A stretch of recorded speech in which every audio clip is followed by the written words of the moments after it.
This season finale of Super Pulp Science is brought to you by the Super Pulp Science episodes Hand Your Homework In Twice and Love the Process More Than the Result. And the Year of 22, Writing the Wrong Way collab. Links in the show notes. Thanks, Lyndon.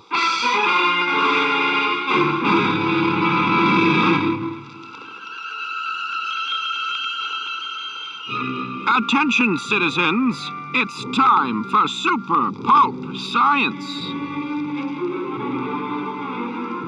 This is Super Pulp Science, where we talk about how a genre gets made. Dear listener, welcome to the 2025 year-end, year in review.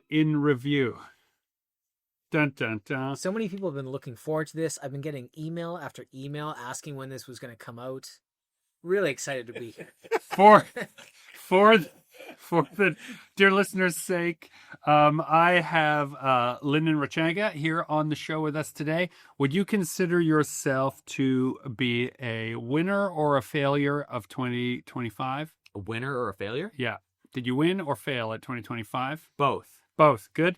Justin Curry, known the world over as Chasing Artwork, in our year in review, I'd like to know if you believe that you were a winner or a failure. I crushed it. You crushed it. A real winner. Jonathan Ball, friend of the studio, host of Writing the Wrong Way. Please tell me if you are a winner or a failure of 2025. Ask me in 2027. I think that's a good answer. I also think I won in many of my goals, and one of them I've twisted into a win from a failure. So we can talk about that. For those of you who don't know about our year in review and reviews, you can go back to two previous episodes. One from 2024, Hand in Your Homework Twice.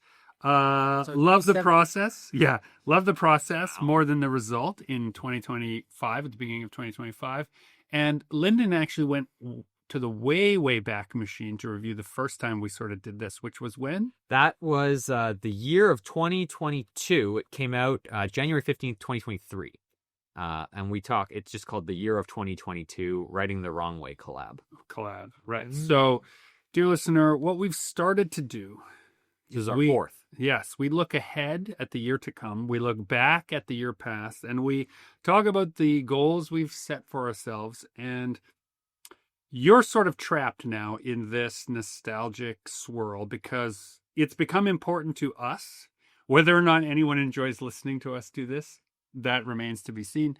But what we're trying to do here is hold ourselves accountable for the things that we said we were going to try to accomplish, and then reflect on why it might be that you fall short of some of your goals creatively, and when it's okay to let go of some of those goals. So there have been rules in previous years. I only know this because I recently listened to a few of them. The only real goal, I think, or the real rule should be that we should constructively keep the dear listener in mind and give advice and or perspective on, if it hurt, how did you grow from it? And if you grew, do you think you're going to continue going in that direction? I think that's useful. But why we talked about winners and failures is because we set up a number of goals for ourselves. And I think that Lyndon would be a great person to remind us all of some of the goals that we said that we were setting. Take it away, Lyndon. I like the furl on your brow means you didn't know I was going to do this, and that's the perfect reason to. Yeah, I'm not tracking what everyone else is. Summarize. Yes, you're the reliable one here. No.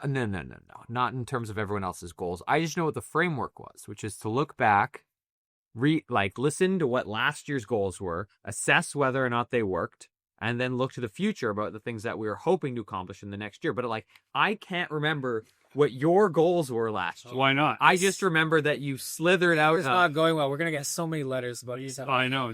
So many letters. That's okay. We recently have a new mail room, right? 2 floors down. That's what your new storage space is. That's where we store all our fan letters. No thanks. Right? Okay, I might as well start. Sure. Okay, I'll start. What I had done last year was talk about how what I hoped to do was really embody the snail, the noble snail, with a lot on his back and a slippery slime trail behind him. You can really see where a snail has gone. They're not moving at a great pace, but you can tell where they have gone. I like that this is not ad-libbed, because I can see the drawing of a snail. At That's your right. notes in front. I made notes, and in this little drawing of a snail, I have a little man standing on it, and he's shouting, "We're really moving now." This was something I wanted to do last year, was slow down a little bit and really assess the value of the things I'm carrying with me through the years, projects and expectations and maybe over assumptions that I had made about what I could accomplish, and just really put some of it down. So that was a goal I had set for myself. And I think that that's something that worked this year for me, is that upon reflection, I had to put some things down along the way. So those one could consider failures if you compare them to what I said I would do last year. Last year, I really wanted to do another Love You to Death event. Last year, I wanted to finish the year away. Last year, I couldn't wait to be at the new Icon event. None of those things came to fruition for various reasons. But some of those reasons are good things, are wins in the column. We had a film that we had started work on, produced. We had just shot principal photography, Prince and the Dragon. That movie got produced, made, finished, is off to festivals and got a distributor. So that ate up all the time I had to do a Love You to Death event, which I thought I'd be able to do concurrently. Impossible. Totally impossible. On the personal side, not to get too maudlin here, I'm going to speed through it, but mostly so that I don't get too emotional. I had set a goal of making sure I reconnected with people who were important. And I had made a list of people, even in my own neighborhood, that I was like, oh, I always liked and admired these people. I'm going to make a point of reaching out to them and spending more time with them. And in that intervening year, one of those people was killed in a car accident.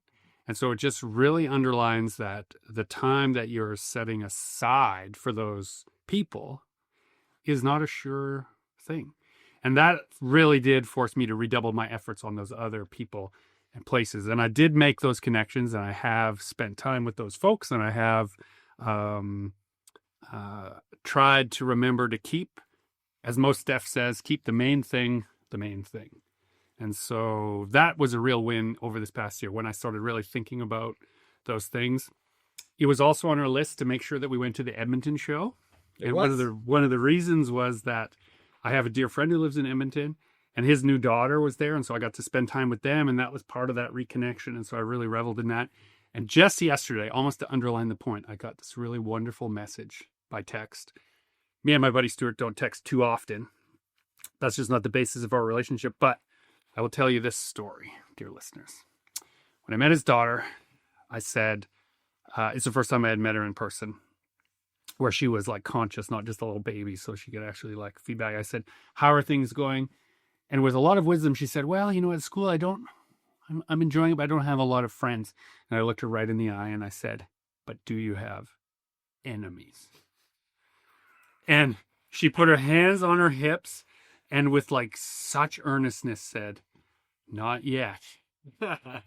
And this is now, when was Edmonton? How many months ago was that? So that was September. So now it's December. I got a text saying, Willa wants you to know she now has an enemy.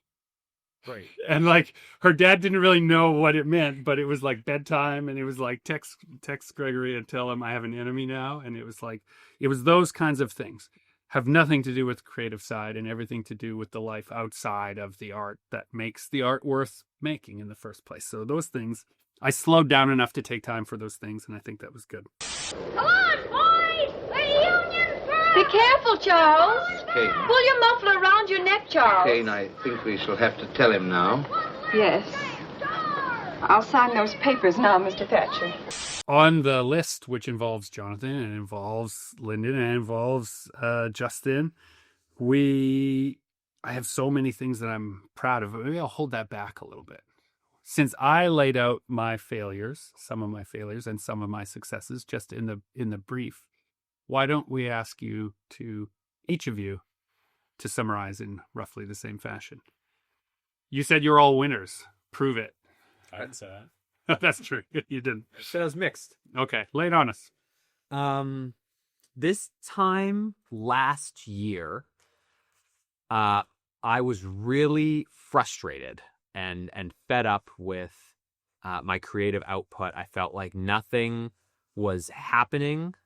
But we reflected on this, that was also crazy at the time because I released 3 books in 2024.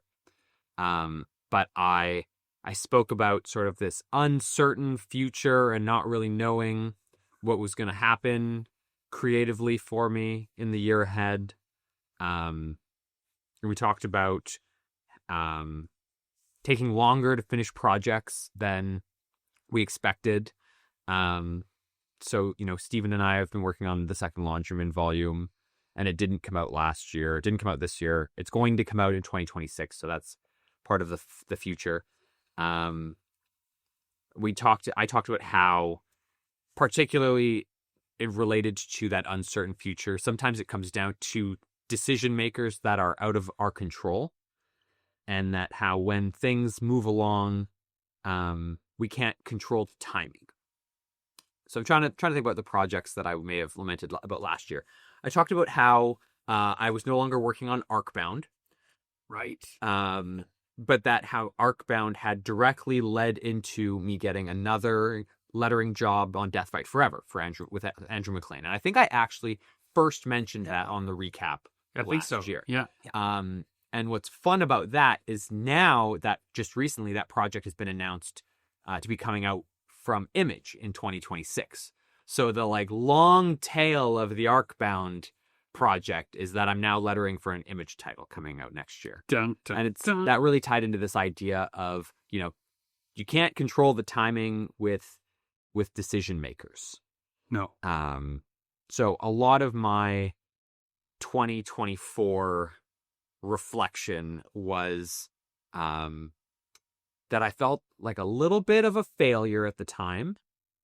And that I was coming into the new year a lot more relaxed about things, sort of at peace with, and I quote, the aspiring professional side of things slowing down or not happening.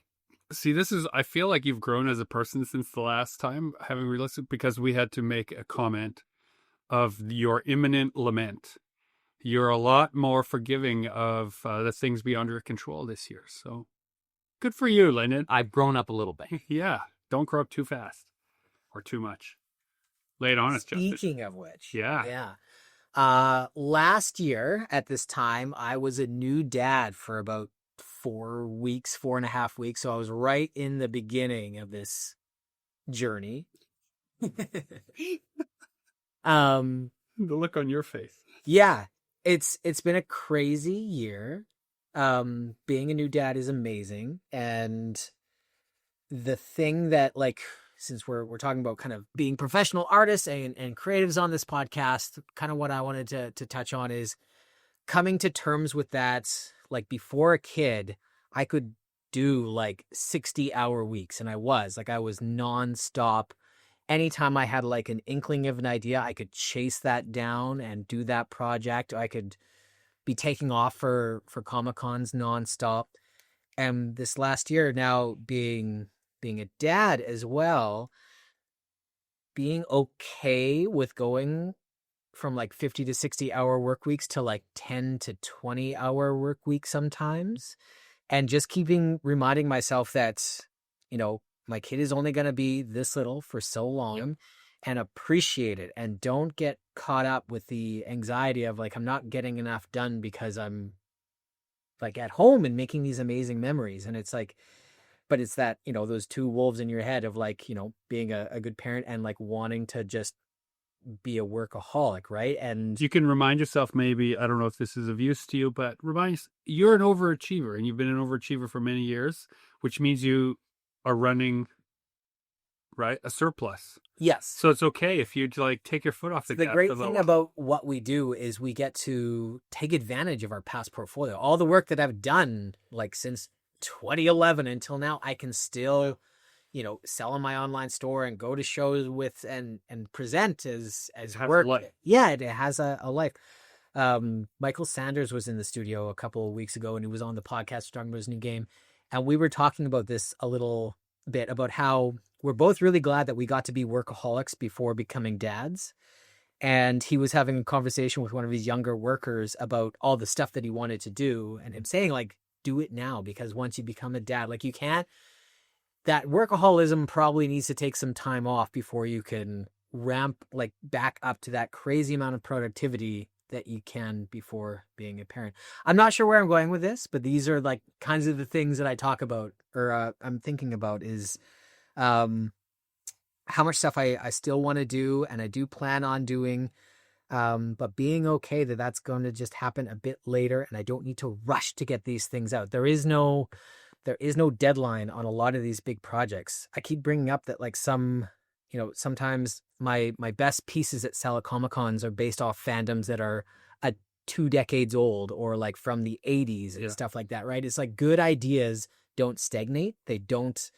Yes, it's nice to be doing the K-pop Demon Hunter print right now because it's a hot thing. But if that movie is going to stand the test of time, there is no rush to do artwork for something that you love and something that's great. That's right. Don't rush. How long did it take you to come to terms with? I'm still struggling with this on a daily basis. Okay. But yeah.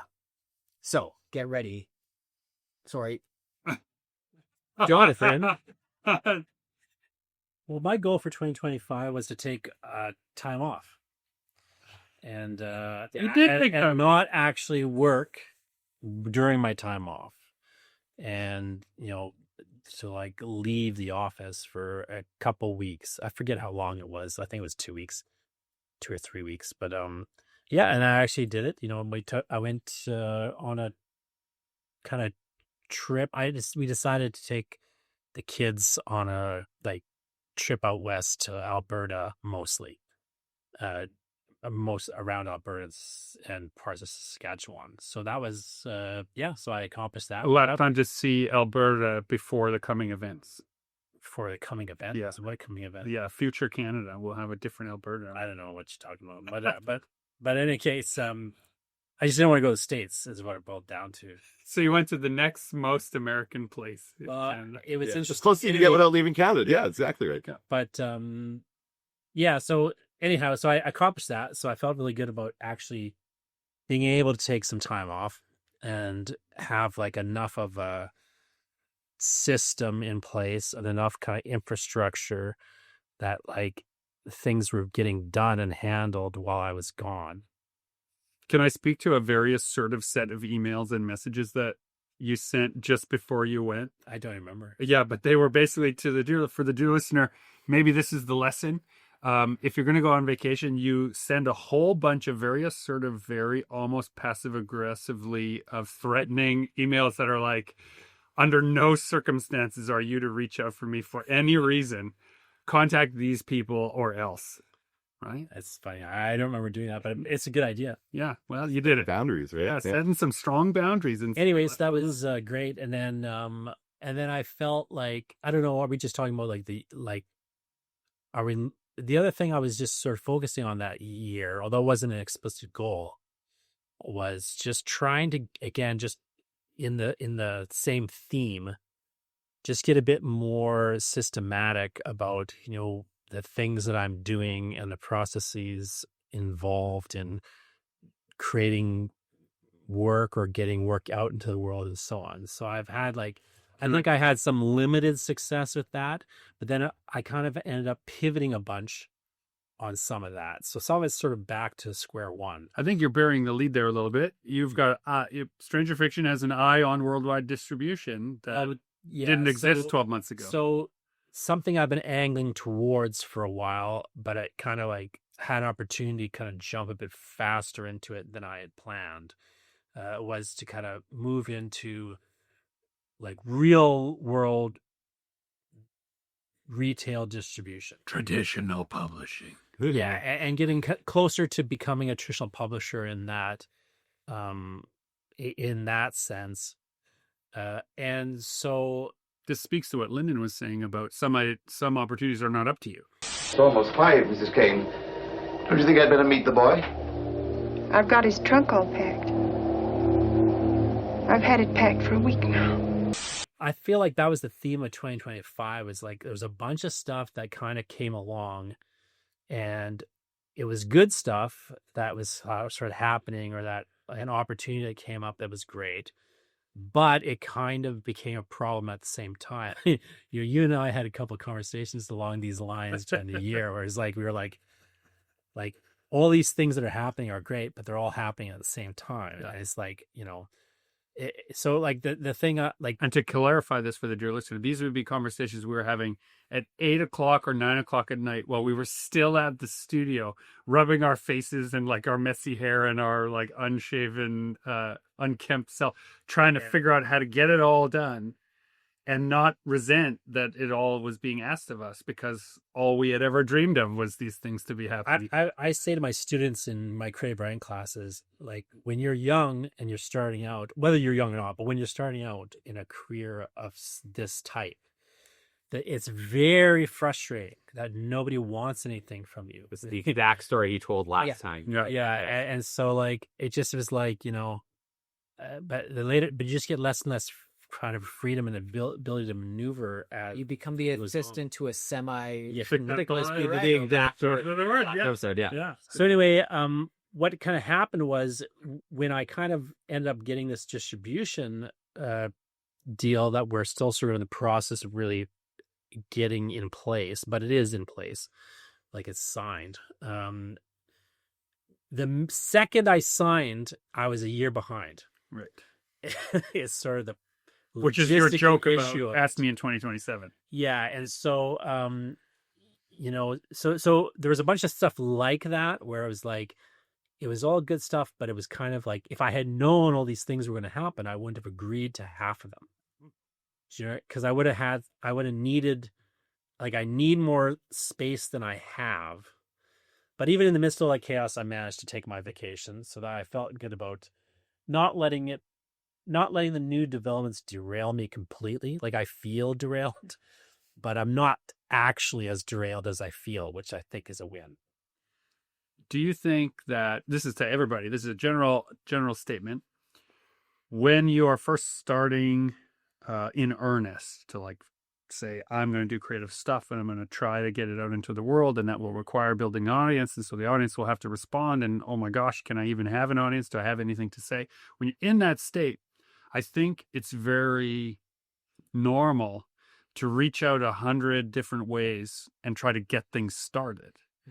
And the habit of doing that, where it results in almost nothing, but it's good to try, eventually starts returning the effort. You start getting those, yes, I'd like to work. You learn how to properly ask. You would learn how to properly ask. You get too many. And then you start getting yeses, Yeah. and then you tip over and you start getting, for lack of a better way to say it, all yeses. And it's too many, it's way too many yeses. And now you've created a different problem. Now you're saying no. And that is not something that I have yet figured out how to properly navigate, but it is something. No part. Yeah, but it is something that I did last year, was I said no a lot more. And I don't know if the same way that you have to learn how to say yes properly or ask properly. I don't know if I said no properly. I don't know if I closed the door on some opportunities for all time. Yes. But I had to, in order to make that space. And there was no other way to do it than say, unfortunately, no, I'm not going to do that project. Thanks for asking. How do you guys feel about that? Where are you in your yeses and nos right now? I find it's easy to say no. Yeah. Right now. Yeah. Because I feel like I keep on having to say no to myself. I hate that every once in a while I'll have the idea for like a new painting or new project, and I feel the part of my brain squashing that down because there's too many things. Don't you dare. I know. In the last podcast, that the year end thing, I talked about my art book coming out and how I was finding it therapeutic to lay out my ideas and future projects in the art book. And that has been a big help with this year as well, of having too many ideas and then having real life responsibilities, taking more of taking the front seat, is going into that art book. And I don't have time to do this big painting right now, but I'm going to do a 30-second thumbnail. I'm going to write about this painting as if it's finished and my plans for it and all that. And just now it lives somewhere. The plan lives somewhere. I haven't, discarded that idea, that project, that whatever. It's in the art book. And in a couple months I can come back. And if it's like still sparks that inspiration, then it gets started, but it's not gone forever.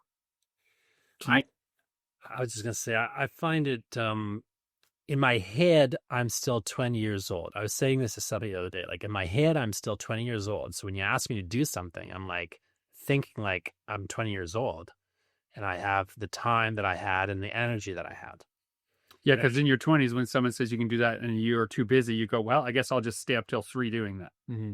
Yeah, and or you just figure this, just figure it out. And so I've been checking myself more lately of like, okay, remember, you don't actually have as much time as you think. And even when you do, you're tired. And I've been getting better about doing that, which is kind of sad and depressing. I also is like, I think it's necessary. But it's hard to do because in my head, it's like my daughter's turning 26 next month. And I was like talking to her about like I feel like you're older than me. Yeah. Like that's how I feel about it. You're the vital force of your life you can see has been used up, and now you have to like guard it a little bit more. Just closely. Force you to be smarter with your time, more focused and less, or even just with it, or even just more pessimistic about your abilities. Yeah. And yet other things were a surprise. Like, so last year at this time, we were talking about how I'd have to wait until 2026 to get blood letters out with Errol Gordon from, who's your publisher? Yeah, great. My brain is just like immediately goes blank. We know who it is. But yes, Great Plains. Thank you. But Yellow Dog is the imprint. This is what I was trying to pull up. And I always say Great Plains, but Yellow Dog is the imprint. And that book is actually out. Has been critically reviewed, made the CBC list for upcoming graphic novels. Like it had a great, and all early, all ahead of time in a way that I couldn't have planned. It was a request from the publisher to say, hey, we have a window. We could do it. We know the book is done or that you guys can accomplish getting it finished on time. Would you like to move the schedule up? And it still felt like I had an ocean of time to prepare it. Because it's still a slower schedule than is typical for us at the studio here. And so the book is out. I'm so thrilled that it exists. And that's a whole year ahead. So even though I went slow and told myself I'm just going to take my time with this and not rush it, it ended up coming out much earlier. And a book I was certain I'd have out already got pushed back a year. So what are you gonna do? There's an episode of Super Pulp Science late in 2024 that you and I chatted on called Banging Your Head Against the Mainstream Wall. Oh, and I know where this is going. It really felt like the end of 2024 was me lamenting this sort of inability to break through to that next level. And I came into January feeling a lot more chill and relaxed and at peace with the idea that next level might not happen or not happen for a very long time. And then in February, I got an email from DC Comics asking me to start sending them pitches for what would eventually become DC's Satanic Panic, their October Halloween collection, in which I wrote the Zatanna story of that book. And so I had in my notes here that 2025 was the year where things finally happened. And what I learned is that none of it really changed anything. At least not yet. But we told you that would be the case. You knew that already. Which part? Everything. That accomplishing it isn't as important as having done the work. We made the comment before that you're not entitled to the fruits of the labor, only the labor itself. And so you enjoyed, I think those pitches were all amazing.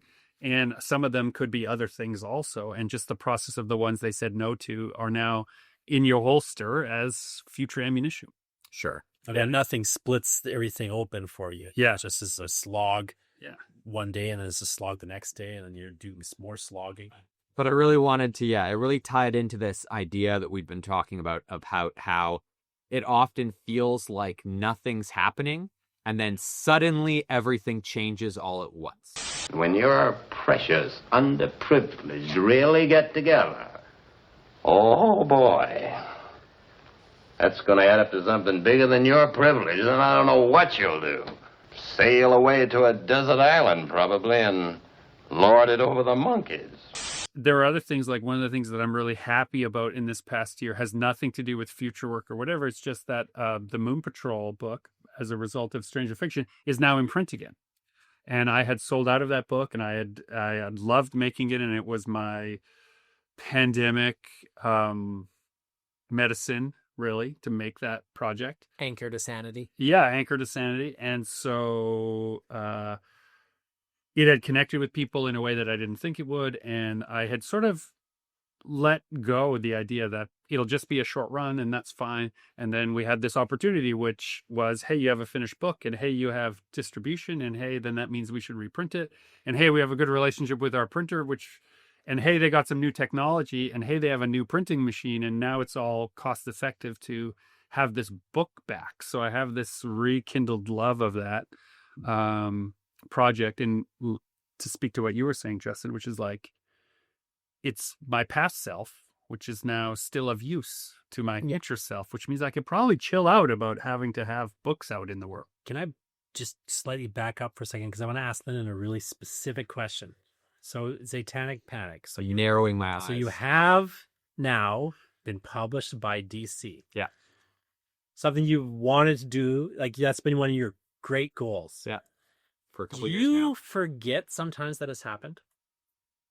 Yeah. Yes. Is that strange? Yeah. And so does everyone else. But isn't it weird that you like literally, Yeah. Because I've had this experience too, and I was willing to bet you have. Yeah. Where you like accomplish a thing you've been trying to do for a decade or more, and then you'll just like forget it has happened. You'll find yourself still wanting to do it, and then you'll remember you did it. Yeah, I mean, I still do want to do it, but Well, I misspoke the other day. Isn't it weird? Like, what do you think is like the root of that? I think it's that in our creative space, we are always looking forward. Yeah, I think so. Yeah.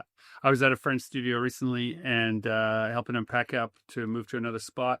And I actually made this statement. One day I'm going to make a movie. And, and he looked at me like, have you struck he was like, what are you talking about? I was like, oh yeah. But I don't think about any of those film projects I've been involved in as my own. And so you kind of forget that you've been wanting it and that it happened. And so it's like still you pushing. So when I was kind of talking about like, I feel like, just new dad, you have less free time to do the things and this anxiety about, I wish I was doing more. Yeah. But even when I had all the free time in the world, I still had this anxiety of like, I need to be doing more. I'm not getting enough done. Yeah, it does always feel so like regardless of, your output, that like the monkey on your back of get more projects done doesn't go away. Yeah. Now, do you think we would be more chill if we were all drug addicts instead? Because we get that dopamine somewhere else. Right? I think we'd just be looking for more drugs. It's the same thing. Like But the same way that we want to look for more work. Exactly my point. Like we just have replaced one bad habit with the We're all different just habit. chasing that like 18-hour window when you finish a big project and you're like, that was great. I finished that big project. Yes. And then immediately Again. Yeah, you try to do it again. So I think we're about halfway through here. Let's talk about 2026. Yeah, 2026. I've set two very important goals for myself in 2026. I drew them as little bursts on my notes here.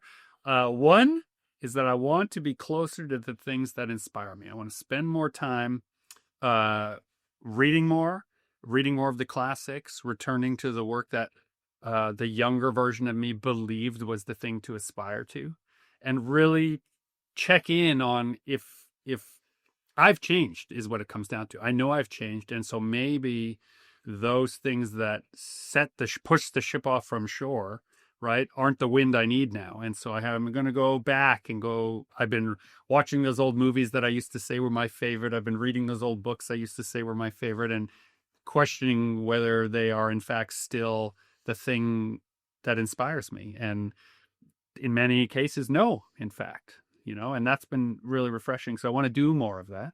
And then the other big one I wrote down for 2026, because I was born in 1976, so 2026 means I will be 50. Yeah. 50. 50. Yeah. 50. Dan jumped in on the head, dear listener. When's your birthday? It's December. Oh, December. okay. Mine's in April, so I turned 50 before you. So I wrote in big bold letters, "Do not grow up." I remember being a little Gregory on the stairs of the basement. My room was in the basement, but not in like a dismal orphan way. My room was in the basement, and there were these stairs. They were carpeted stairs. And I would play with these little guys I made out of twist tie. And I would make all these little creatures and all these little things. And the stairs were the levels of the story. And I would set up different stuff. And then a new chapter of the story, I'd go down a stair and and my older sister would come in, and I was always in her way when I was doing that. And she said, she's like, she said, well, I guess eventually you'll grow up and this stuff won't be here. I remember her saying that. And I remember making an absolute promise to myself that I will never grow up to the point where making these little gags and telling these little stories will go away. I made that vow to myself. And I've been thinking about that vow a lot. And I kept it. Obviously, I kept it. And there are so many things that when you are crossing that 50 line, I've already lost one parent, but my father is 85, and there's an inevitability there, that there's a lot of adult things that are going to be necessary in the next decade, whether I like them or not, right? Mm-hmm. And not to grow up as a result of those things. It's fine to handle your responsibilities, but there's a certain part of growing up which seems to be to leave the things that spark joy, curiosity, celebration, searching. They extinguish that in people, and to make sure that I won't let that go away. And then another big thing that I plan to do in 2026, which is directly for Lyndon, is one way or another finish the year away. Yeah, I've heard that before. Yeah. I might have to take a year away in order to do the year away, but without excuses, that project has not been one I've been able to lift up and carry. And the joke I made at the beginning of this recording, which was, turn a failure into a win. I promised myself last year that I would let myself put stuff down that I couldn't carry. That was one of the projects I had to put down and not focus on in order to accomplish everything I had to do. Partially because our relationship was such that the strain of it I could repair. I'm going to see you enough to repair the strain that creates. Whereas other people who needed things from me, I don't see them often enough that if I let them down, I can repair it, So once in a while, he'll message something out. I'll message him. He'll say something like, "Oh, well, Gregory's supposed to come in and do whatever work on the year away." I'll say, "Is he working on the year?" Yeah, is he working? And the thing is, I have been working on the year away, but not in a significant. Because I do generation, I generate images and then I generate pages in that work style. So I have all these ingredients and details and elements, but they are not yet pages. Not in a pages that is useful to show a writer anyway. So, like we did on iCollector, this project is a little bit more personal to us, and so I feel to do a good job. And you know what? Shout out to everyone who draws traditionally. God, it takes so long, and that project I'm primarily doing with traditional assets. My goodness, I almost want to switch and cheat, but instead staying the course. So yeah, so that's that. Your turn. I think that everything you just said is interesting because I have. Oh my God.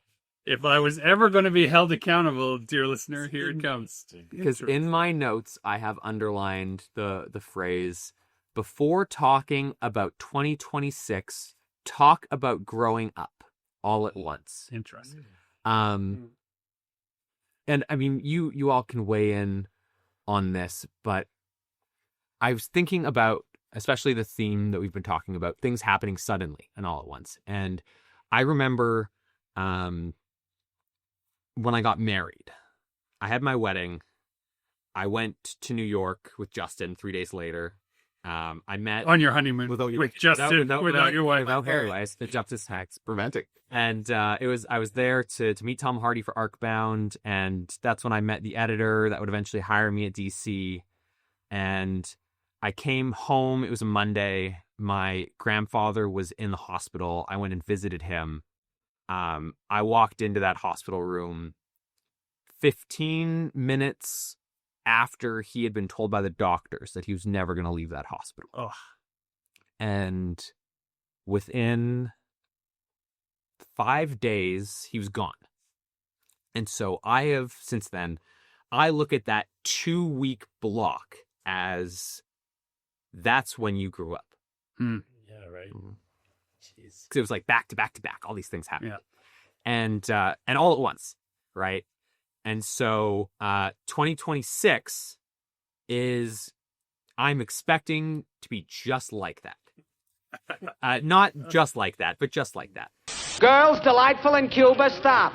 Could send you prose poems about scenery, but don't feel right spending your money. Stop. There is no war in Cuba. Signed, Wheeler. Any answer? Yes, dear Wheeler, you provide the prose poems. I'll provide the war. I mean, Justin's already ruined the surprise that my wife and I are expecting a baby. They're going to be born in the spring sometime, and I'm expecting that, as Justin says, everything is going to change again all at once. Everything suddenly and all at once. Yeah. So a lot of it is going into that year. You can never expect what the change is going to be, but trying to be receptive and responsive to those changes when they happen. Now, of course, there's always going to be creative stuff. Like we have Laundryman 2 is going to come out also in the spring, probably right around the same time. And that I'm really excited for that. But I think there's so much of the next year that I can't plan ahead for, which, when we first started this series, a lot of it was, I remember Jonathan asked, what are you doing this year to prepare for next year? And the only thing I can really do to prepare for that is to be ready to not be ready for it. I have the perfect analogy here that I was thinking of, which is like the snail, right? Carries everything on its back, but a snail has one other really great attribute. He has those eyes. The snail has the eyes on the big, long stalks. The snail is good at the long view, I also have realized. And so you can only carry what you can carry, and you got a pretty long view, but you won't see all the obstacles that are ahead of you, and you just got to move along, leave your year of slime behind you. And the last thing I wanted to mention related to 2026 is that maybe I can tap in once more to the power of the podcast. Now, to the dear listener. Tap in once more. To the power of the podcast. The dear listener may have heard us talk about me soliciting free work from people on a previous episode of this show. Due to this show, people actually reached out to me about doing work together. So not on the post, but because of the podcast. But because of the podcast. Oh. I didn't make a post. Okay. It's only the podcast. And so I am going to put this on the podcast also. Uh-oh. In 2026, I'm going to need to pick up another job. Part-time, full-time, I'm open to it. Right. If you've listened to the podcast, you have my bona fides. That's right. And if you're looking for someone post-paternity leave, that's right, I would be happy to have that discussion. And we'll see if the podcast can deliver a second time. Right. That's one more time. Unless this ends up in the cutting room floor. Yeah, that's right. Well, Dan gets to decide that. Dan gets to sabotage your new year with a simple cut and paste. Speaking of, as we continue our roundtable discussion for 26, Dan, you're going to get an opportunity to discuss your goals for the next year at some point. And so you get the next few minutes to think about what it is you want to put on the permanent record. I don't participate in these things. Justin, 2026. So in 2026, we talk a lot about like chasing that new thing, chasing that new project, chasing that, like that next thing is always kind of the front of our mind. In the last year or two, I've been getting into shipping my stuff on a pallet around to different Comic-Cons. And what this has done is like flip my logistic planning kind of completely on his head, because it used to all be about like trimming the fat, bringing the new pieces, bringing the new books, and like scaling back on the older stock. But moving forward, Thanks for strengthening my snail analogy. there we go. Yeah. I have all this old work that I don't bring to shows anymore because weight is an issue and space is an issue. But that's now with this pallets arrangement that we figured out is not the case. So in 2026, I want to bring back a whole bunch of older work that has been collecting dust in the back room and hasn't been thought about or presented or shown up at conventions. Asked for a lot. That's all part of my annoyance. What he's pointing at, dear listener, is anytime somebody comes to the studio to pick up a painting or a piece, I'm always really excited when they do, but it happens every single time. They'll come in, they'll grab that new painting that they requested, and then that they've already paid for. Hey, remember that painting that you did 11 years ago? It's my favorite. Do you have any of those? Could you find it? And I do. I do have one in the back room, but I am not the most organized individual. And so it is always like a bit of a treasure hunt to find this one obscure piece that they're referring to. And I have hundreds of designs. So in the back room are hundreds of designs, kind of somewhat organized. And every time I have somebody come into the studio, or every time we have an event at this, in the space or in the building, always, or even a local convention, somebody will ask, hey, tomorrow, do you think you could bring that one Gundam painting that you did in 2013? And I go into the back room and I have to find these things. And so in 2026, I want to kind of organize that back catalog, get it into my current setup for the comic convention schedule, and not dismiss those old projects as, not important. Bring those out. And then I think this will also kind of alleviate my need to like have so much new stuff, because maybe I won't have 15 new paintings this year, but I'm going to bring back the old ones, 35 old ones. Yeah, you'll have nostalgia on your side. You need some help organizing? May have some time. Yeah. Yes. You've already got your job. Yeah, there's the job I'm looking. See? Podcast came through already. That's right. No, I'm hoping to get you a job doing some scripts, but that'd be great. We can't promise that. That's not up to us. That's another decision maker decision. Yeah, Jonathan, 2026. I've thought about this a lot. So I really would need, the last few years, I've been really focused on trying to build out infrastructure via this company, Stranger Fiction. Trying to build up this kind of, publishing process and get distribution and do all these things. And I've also been very focused on collaborative projects in film and comics, particularly comics. And so while I want to just, keep moving forward with that stuff, what I want to really focus on in 2026 is putting prose fiction back at the core of everything that I do. And the reason for that is, I was thinking about this a lot. I was thinking, if everything falls apart and all of my plans fail, I need to have something that's still accomplished. And yours, that you own out. And mine, that I own outright, that is complete. Because the problem with the comic script or a film script is it's not, or a pitch, is they're not complete in and of themselves. Mm-hmm. They're not literary documents. They're not artworks in and of themselves. They're, the business isn't an artwork, right? A pitch isn't an artwork. A script isn't an artwork. But a novel is an art. A novel is an artwork, and I was realized, like, I've got so many things in play, and yes, I want to focus on them and really make them work. But what if they don't work? Because there's Trump's in the White House, which I don't say that because as a political thing. I just mean, like, it is a business problem because I'm trying to expand into the United States. And I'm doing so by shipping things across the border.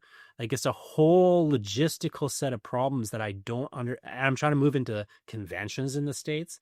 I don't know, because of a variety of reasons. And dear listener, we don't want to leap past the moral problems. We're just I am leaping tabling past specifically the moral problems. We're just tabling. Jonathan does mean future. Yeah, I do mean to leap past the moral Yeah. problems. I'm just looking at the logistical issues of expanding the States right now are real logistical issues.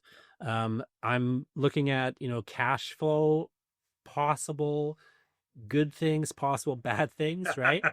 I'm looking at just whatever you're doing, whether or not it can be used in the future. When it's a collaborative thing, it is not always up to you, right? Like, I'm looking at all these different things and I'm thinking, okay, yes, I need to focus on pushing all that stuff forward, and I'll spend like my time doing that. But at the same time, I'm starting to build enough.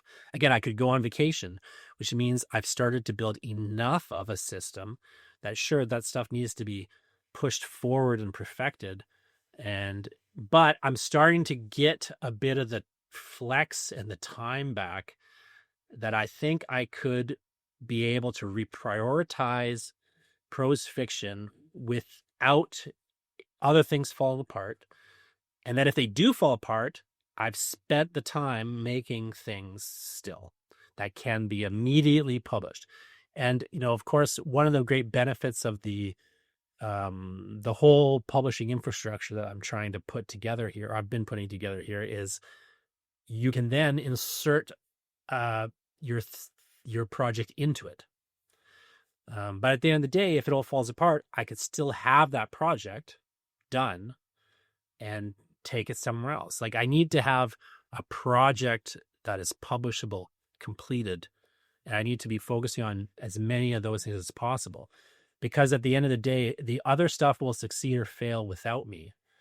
If it can't succeed with me, then it will not succeed. We've talked a lot on this show about controlling the means of your own production. In this case, you have to control the content. You should make the content and then produce it. And so being in charge, if you have the infrastructure of distribution and publishing and printing and all of these things, but no product to put into that you own outright. That I own outright, which is the big thing, because I'm not taking, copyright from people and things of that nature. But also I'm not, like, the whole point of it on a certain level is to be able to do the things I want to do. And so I was thinking in terms of success and failure. Well, what would be the benchmark for success? What would be the benchmark for failure? And I realized, like, the core that I need, even if it all goes wrong because of things outside of my control, or even if I screw it up somehow, but there's a lot of things outside of my control, right? That can go wrong. But I realized, like, I need to have a thing that I know I'm fully in control of, whether it succeeds or fails, which is like creating a work. And I need to be in a situation where if everything else falls apart, at least I've still done this one thing. Can I summarize this as you have to stop finishing other people's projects for them and finish your own? Well, I think I still need to do these other projects. Yeah. I'm not saying I'm going to stop doing that stuff. I'm just saying, like, I need to build into it all, like, the pay yourself first, kind of mentality of it. Like, can we use this moment to talk about how you and I have made a really bad mistake to begin the year 2026? Yeah. This is a really bad mistake. I think this is a good place. Dear listener, if you're going to start a major publishing concern and you want to have, and you have a studio where there are dozens of finished IPs and printed books available to you, the last thing you should do is make the first one in that chain a new one to be one that is not yet finished. Announce it, list it, and then have to finish it on time. That would be a mistake. We did that, though. That is our mistake, and we now have a book to finish. But in advance, it's basically finished. But again, that's a perfect example of a project that I can't 100% do by myself. Right. Which is fine. I can still do that project. You still should do that project. But I can't stake everything on projects like that. Do you know what I mean? Quiet down, Daddy. Because what if you got hit by a car? Yeah, you're fucked. And my whole business is staked on that. You have been hit by a car. Oh my God. You were. This year I was hit by a car. Yeah. Oh my maybe God. maybe hit by a car will matter as We much. didn't tell that story. Yeah. But that's the thing, right? Like, it's got to be like if I drop dead on December 31st, 2026. Yeah. There needs to be like a thing there you could take and put out into the world. Yeah. Well, in fact, I think your past goals have been to die. I think you've said on past episodes, my plan is actually that I need to be able we to look die. forward to Jesse taking over in your place. Should that tragedy occur, I actually think, despite you feeling like you haven't done it, there's a fair amount you've put in place where, in your absence, the efforts that you have and the commitments you've made to other people could be carried out by another person. Jesse and I can figure it There's out. enough of it, right? I'm There's tired enough of it that I can scale back my involvement to reclaim that core prose fiction space. Yeah. Because on a technical level, that is really the core of the business, is creating, an IP property that I own outright and so on and so forth. But also just artistically speaking, that's my primary interest. Okay, so in the interest of that and the interest of time also, and the interest of brevity, which is the soul of wit, I think it is important that each of us name a physical book project or creative project that we intend to complete in 2026, so that in 2027, when we record again, we'll know whether we won or lost in the grand total of the year. So you've been talking about finishing projects. Name one, Jonathan. Name a book you must finish in 2026. I'll finish the Draxus book, which will be published in December. Okay. Of 2026. Perfect. Justin. I have an isometric tutorial art book. It's a workbook that I've been wanting to print. Amazing. Lyndon. I'm going to finish writing the Laundryman spin-off book that I've been working on. And, to one up all of you, I'm going to completely finish hand in my short for Noble Beasts. Noble Beasts. I was going to mention Noble Beasts. I'm glad you did. I'm also done my short for Noble Beasts. We're way ahead. I wrote it down with a spelling mistake. It was originally Nobel Beasts on my thing, and I thought, is that a different project? Nobel Prize winning monsters? No, Noble Beasts. But I would like to state for the record, it is my intention by the end of year 2026 to have the finished manuscript of The Year Away done.